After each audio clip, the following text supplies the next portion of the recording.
নমস্কার, জয় রাধে রাধেশ্যাম, রাধে রাধে। সুহৃদয় ভক্তবৃন্দগণ, সকলের চরণে রইল শত সহস্র কোটি প্রণাম। বড়দের প্রতি রইল শ্রদ্ধা ভালোবাসা, ছোটদের প্রতি রইল স্নেহ ভালোবাসা। আমার সমস্ত সাধুগুরু বৈষ্ণব ভাগবত ভক্ত ভগবানের চরণে রইল শত সহস্র কোটি প্রণাম। শুদ্ধ ভক্তি, শুদ্ধ ভালোবাসা। আমার গৌর গোবিন্দ রাধা গোবিন্দের চরণে রইল শত সহস্র কোটি প্রণাম। শুদ্ধ ভক্তি, শুদ্ধ ভালোবাসা। জয় রাধে রাধেশ্যাম।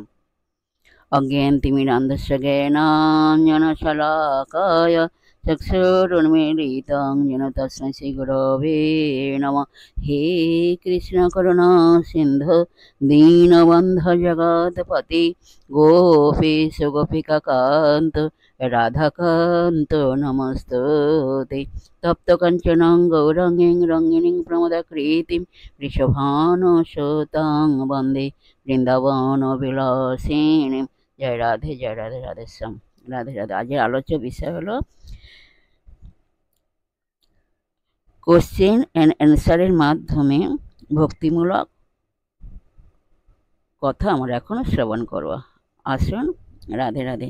এখন প্রশ্ন হলো, আত্মা দেহ ত্যাগ করার পরে কোথায় কিভাবে অবস্থান করে এবং কতদিনের মধ্যে বা পরে আরেকটি দেহে প্রবেশ করে বা দেহ ধারণ করে? আসুন আমরা এখন শ্রবণ করি। রাধে রাধে। এর উত্তরটা কি? আসুন আমরা শ্রবণ করি। কীটপতঙ্গ পশু পাখি দেহ ত্যাগ করে আত্মা অচিরেই নতুন দেহ ধারণের জন্য কোনো জীবজনিত আশ্রয় গ্রহণ করে, কিন্তু মানব দেহ ত্যাগ করে আত্মা সহজে নতুন শরীর পায় না। সাধারণতই তার কর্মবিচারের জন্য যমলোকে এই জীবাত্মা যেতে বাধ্য হয়।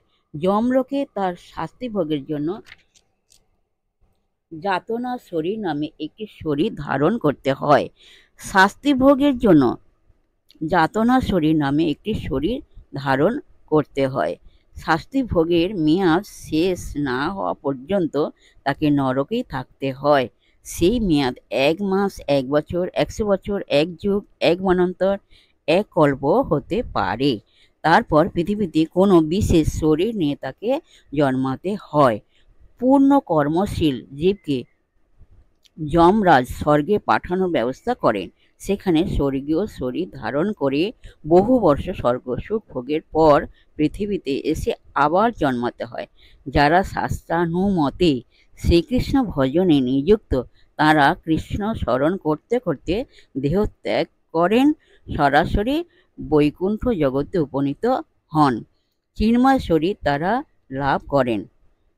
শাস্ত্রগ্রন্থ বলছে তাদেরকে পুনর্জন্ম বা জড়দেহ ধারণ করতে হয় না। জয় রাধে রাধেশ্যাম, রাধে রাধে। বিশেষ সুহৃদয় ভক্তবৃন্দগণ, সবাই সুখে থাকবেন, শান্তিতে থাকবেন, আনন্দে থাকবেন, 1 সেকেন্ডও নিরানন্দে থাকবেন না। আর নিজ নিজ পিতামাতাকে দেখবেন, তাদের যেন দুঃখ কষ্ট না হয় সেদিকে লক্ষ্য রাখবেন। আর আসুন আমরা এখন মানবিমানে পর্ব শেষ করে মনকে কাদার তালের মতো নরম করে, শিশুর মতো সরল করে, মনের মধ্যে অহংকার ত্যাগ করে আসুন আমরা এখন রাধা নাম কীর্তন করি। জয় রাধে রাধেশ্যাম, রাধে রাধে। 1 সেকেন্ডও নিরানন্দে থাকবে না, সদা সর্বদাই আনন্দে থাকবেন। যদি চলে যাই পথে শ্যাম যায় মোর সাথে সাথে, আমি যদি চলে যাই পথে শ্যাম যায় মোর সাথে সাথে, চরণে চরণ ঠেকাইয়া, চরণে চরণ ঠেকাইয়া। বলে রাধা রাধা রাধা রাধা রাধা রাধা রাধা রাধা রাধা রাধা রাধা রাধা।